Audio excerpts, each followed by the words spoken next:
Hey, so what's the number one reason why most people don't succeed at their weight loss goals? Stay tuned and I'll give you the answer.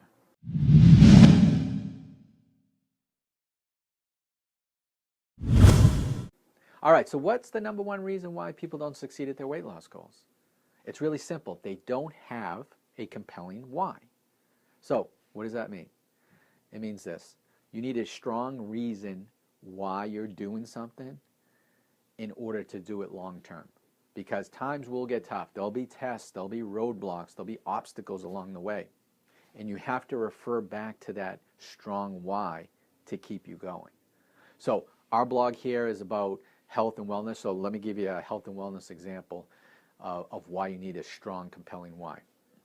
Let's say, I always talk about the need of, you want to lose weight, you need to move more.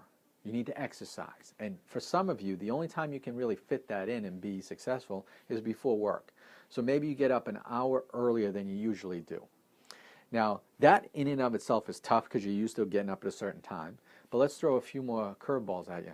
Let's say you live somewhere like I do in New England where the winters are really cold. You can wake up some mornings and it's in the teens or 20s and it's really nice and warm underneath those covers. It's really nice to stay in bed. So the alarm goes off 5:30 and you just hit that snooze, and before you know it, you got to get up for work. You missed your window.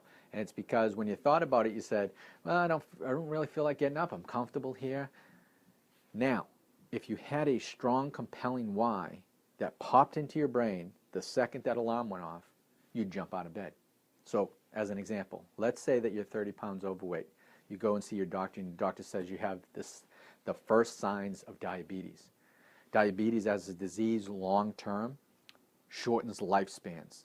It takes years off your life. So you'll die earlier.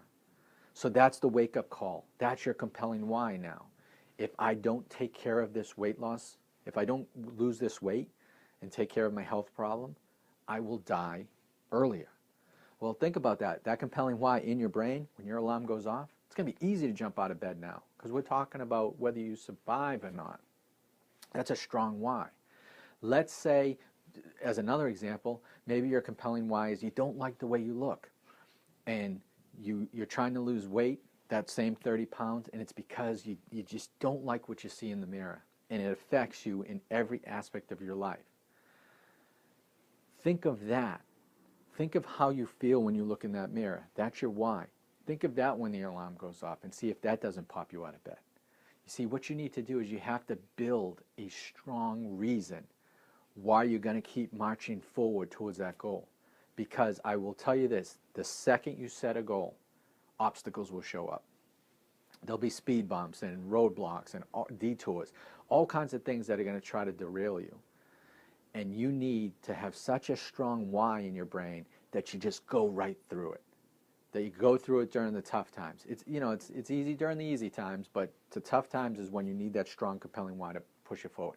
So if you want to succeed at weight loss or any goal in your life, you need to really structure a compelling why that you keep in the forefront of your brain. So every time you have an obstacle or something pushing against you, you can push back and say, my why is stronger than you. All right? So I want you to just spend some time today or this week and make sure you craft what your compelling why is. Put it up in the mirror. Put it in the car. Put it on your desk at work. And every time you get tested, remember the reason why you're doing it. All right? So I hope you learned something, and I will talk to you very soon.